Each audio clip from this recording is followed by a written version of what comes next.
Parashat Vaera, qui est la paracha de la Géoula, de la délivrance, du début de la délivrance, qui va être conclue dans la parachat Bo, celle d'après.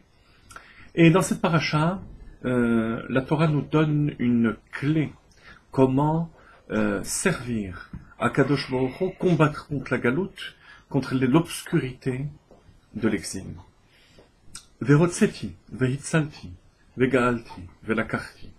4 termes qui expriment la délivrance du peuple juif de l'exil d'Égypte. Et nos maîtres disent que ça se rapporte aux 4 délivrances d'exil. Parce que pourquoi cette répétition 4 fois, veotseti, vehitzalti? Parce qu'il va y avoir l'exil de Babylone, il va y avoir Yavan, la Grèce, il va y avoir l'exil d'Édom, le nôtre, de Esav, et il y a bien sûr l'exil d'Égypte. Ça fait 4 formes d'exil. Parfois, on ne cite pas l'exil d'Égypte, mais on cite Paras, la Perse. Et la Torah nous dit donc, dès le début, alors qu'on est encore en Égypte, les 4 termes de délivrance. Plus que cela, si on voit bien les versets, après ces 4 termes, il est dit Veheveti, un 5e terme. Je vous amènerai en terre sainte. Ce 5e terme se rapporte à une 2e étape dans la délivrance messianique. Ça nous fait 5 formes de délivrance. Ces 5 d'ailleurs se rapportent aussi aux 4 coupes du soir du Seder, qui sont obligatoires. Et la 5e étape, qui est une sortie, une délivrance dans les temps messianiques même, c'est la coupe d'Eliyahu Hanavi, le 5e verre. Alors, à quoi correspondent ces 2 étapes de délivrance messianique? Il y a ce que la Gemara appelle Chad Charouv. Il y aura, au terme des 6000 ans du monde, de l'univers, que va conclure la venue de Mashiach, il y aura un 7e millénaire de destruction. Non pas apocalyptique, comme ce qu'on retrouve dans d'autres religions, mais Charouv ici, c'est la destruction du matérialisme du monde, de l'enveloppe matérialiste opaque qui va nous permettre de voir complètement la présence divine. Alors, en quoi cela constitue une clé importante? Eh bien, tout simplement parce que depuis la sortie d'Égypte, Akadosh Baruch Hu a prononcé les mots de la délivrance. Donc ça veut dire que quelque part la délivrance est là. Elle est déjà là. Nous, on se bat pour dévoiler, faire en sorte que cette délivrance se manifeste de manière claire. Mais la délivrance est là. On n'a rien à créer, à véritablement transformer. Le travail ardu de la création d'un concept n'est pas là. Dieu l'a fait pour nous.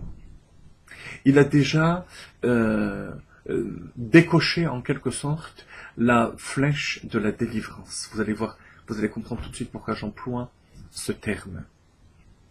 Pour la raison suivante. Alors on va faire un petit peu de Gemara. On va travailler nos méninges aujourd'hui, mais vous allez voir, c'est passionnant, mais c'est pas si difficile que ça.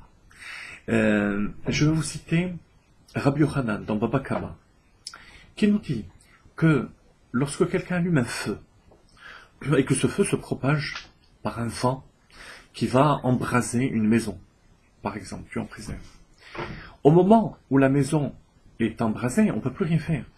C'est un cas de force majeure. On ne peut pas condamner la personne qui a laissé par inadvertance ce feu à payer cette maison, parce qu'il ne peut plus rien faire au moment où le feu l'a atteint.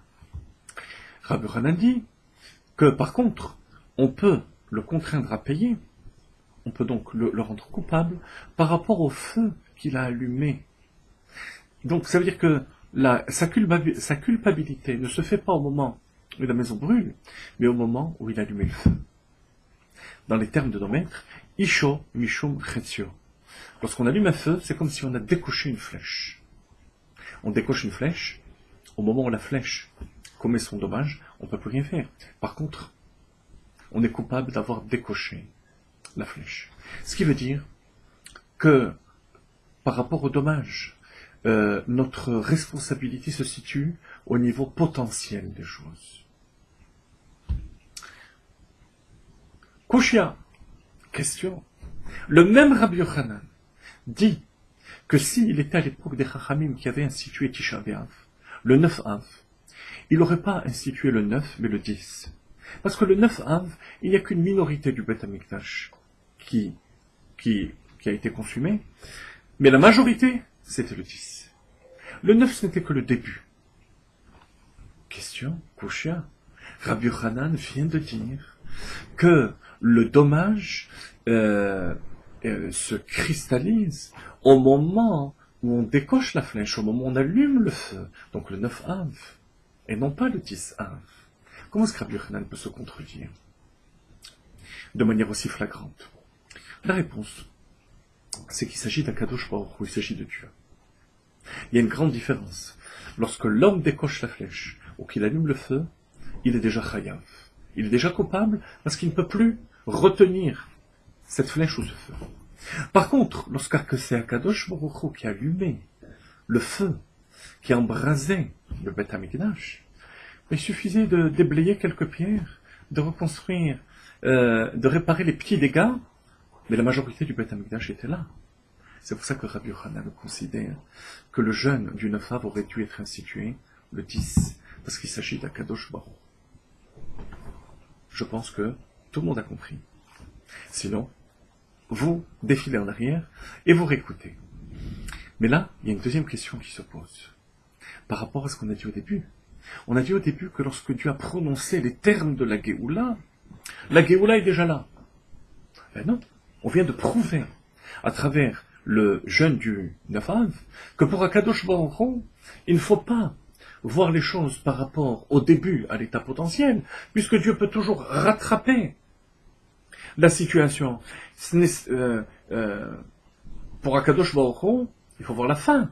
Le 10 Av, c'est l'opinion de Rabbi Yochanan. Alors c'est contredit. Ou plutôt, l'opinion de Rabbi Yochanan contredit notre clé, notre fameuse clé de Avodat Hashem. Mais là aussi, bien sûr, il y a une réponse. La majorité des questions ont des réponses. Et sinon, la Gemara dit Tekou. Eliyahu Hanavi répondra aux questions auxquelles on n'a pas su répondre. À la réponse à cette question, on n'a pas besoin d'attendre Eliyahu Hanavi, c'est que Akadosh Baruch Hu peut rattraper la flèche, rattraper le feu, lorsqu'il s'agit de quelque chose de négatif.